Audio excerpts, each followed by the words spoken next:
नमस्कार दोस्तों, स्वागत है आप लोगों का मेरे चैनल में। दोस्तों, स्पेशल मैरिज एक्ट 1954 का आज जो सेक्शन हम लोग पढ़ेंगे वो सेक्शन 34 है। 34 डील करता है डिग्री को लेके, रिलीफ को लेके।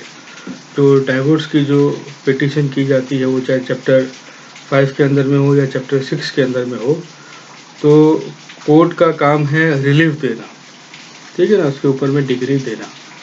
तो डिग्री देने से पहले जो कंडीशंस वो देखेगा उसको लेकर के सेक्शन 34 है। तो सेक्शन 34 ये बोलता है कि कोर्ट डिग्री दे देगा, रिलीफ दे देगा, लेकिन वो देखेगा, क्या देखेगा, उसके कुछ कुछ एक कंडीशंस है। आइए उसको एक एक करके देखते हैं। तो पहला ये है आपका कि वो ये देखेगा कि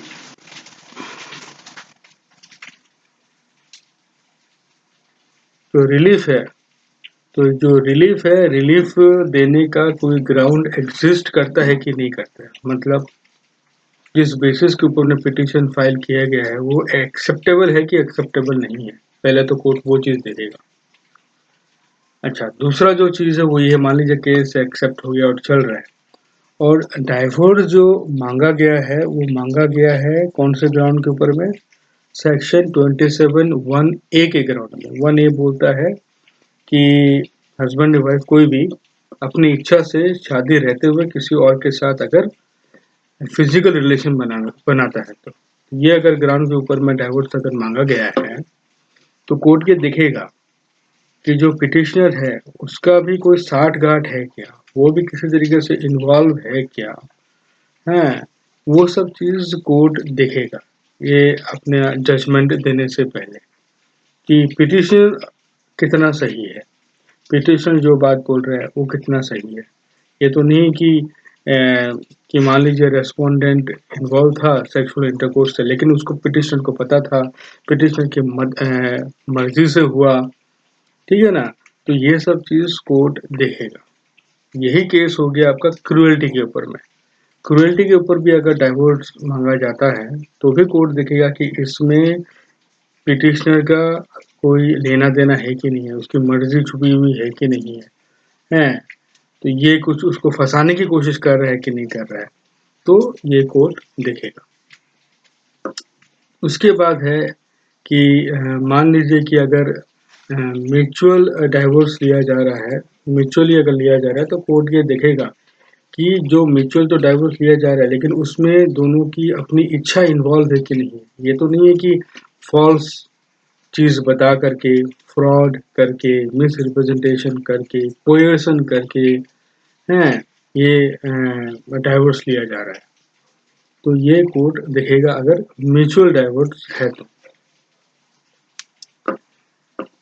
उसके बाद है कि दोनों पार्टी जो डाइवोर्स लेने के लिए आए हैं उसके बीच में कोई साठगांठ तो नहीं है, कुछ म्यूचुअल बेनिफिट के लिए तो नहीं किया जा रहा है, कुछ फ्रॉड तो इन्वॉल्व नहीं है, कोर्ट को गुमराह करने के लिए तो ये नहीं किया जा रहा, ये भी कोर्ट देखेगा।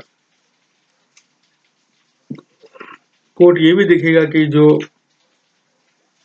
डाइवोर्स की जो प्रोसीडिंग शुरू हुई है तो प्रोसीडिंग चलाने में तो कोई डिले नहीं हो रही है, और डिले पार्टीज अपनी इच्छा से तो नहीं कर रहे हैं, ये भी कोर्ट देखेगा। उसके बाद अगर कोर्ट को ऐसा लगता है कि भाई नहीं सब कुछ सही है, कोई प्रॉब्लम नहीं है, तो वो डाइवोर्स का जो जजमेंट है वो जजमेंट वो दे सकता है, वो रिलीफ वो दे देगा, ठीक है। उसके बाद ये चीज है, ये तो हो गया कि डाइवोर्स जो कोर्ट देगा या अपना जो रिलीफ कोर्ट देगा, तो कोर्ट क्या देखेगा, ये सब सेक्शन 1 में ग्राउंड्स बोला गया है कि वो ग्राउंड्स कोर्ट को सही लगता है तो डिसीजन देगा। सेकंड जो सब सेक्शन है वो ये बोलता है कि कोर्ट की एक रिस्पॉन्सिबिलिटी रहती है कि शादी ना टूटे, ठीक है ना। तो वो कोशिश करेगा कि शादी ना टूटे, इसको रिकंसिलिएशन ऑफ मैरिज बोलते हैं। तो इसमें ये बोला गया है कि कोर्ट ये कोशिश करेगा, कोर्ट की ये ड्यूटी रहेगी कि वो कोशिश करे कि शादी ना टूटे। इसमें कुछ एक एक्सेप्शन है। अगर डाइवोर्स का जो ग्राउंड है, डाइवोर्स लेने का जो ग्राउंड है, वो अगर सेक्शन 27 सबसेक्शन 1 का क्लाउज सी है, क्लाउज ई है, क्लाउज एफ है, क्लाउज जी है, क्लाउज एच है, तो रिकंसिलिएशन करने की कोई ज़रूरत नहीं है। तो ये सब क्लाउजेस का बारे में मैं पहले अपनी वीडियो में बताया हूँ, मैं थोड़ा छोटा सा बता देता हूँ।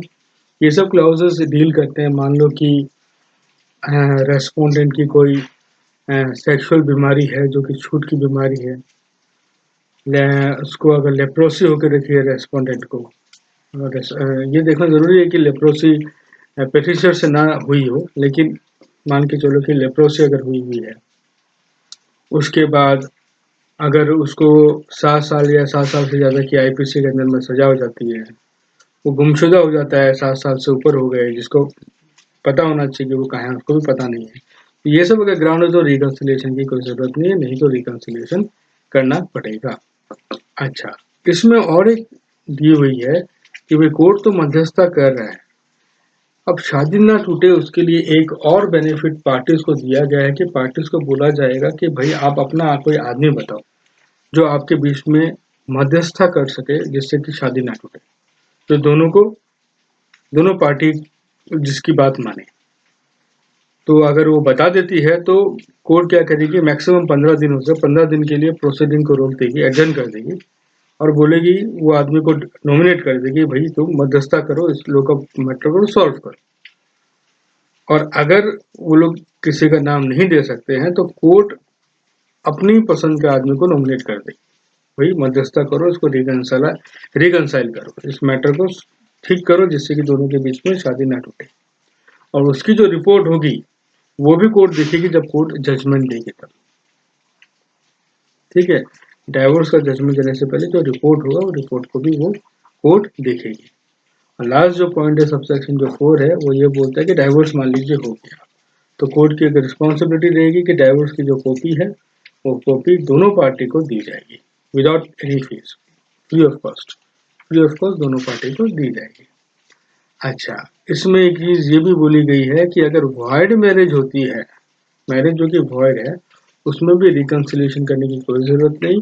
और दूसरा, म्यूचुअल कंसेंट से अगर शादी डाइवोर्स हो रहा है म्यूचुअल कंसेंट से, तो भी कोर्ट की रिस्पॉन्सिबिलिटी है कि वो रिकंसाइल करे। तो दोस्तों ये था सेक्शन 34, ये कोर्ट का ड्यूटी बताता है कि कोर्ट के पास में केस आ गया डाइवोर्स के लिए, अब उसको जजमेंट देना है, तो कोर्ट क्या क्या चीज देखेगा जजमेंट देने से पहले, और कोर्ट को क्या क्या चीज करनी होगी शादी ना टूटे उसके लिए, यही सेक्शन 34 बोलता है। बहुत इंपॉर्टेंट सेक्शन है। वीडियो देखने के लिए बहुत बहुत धन्यवाद दोस्तों, थैंक यू वेरी मच।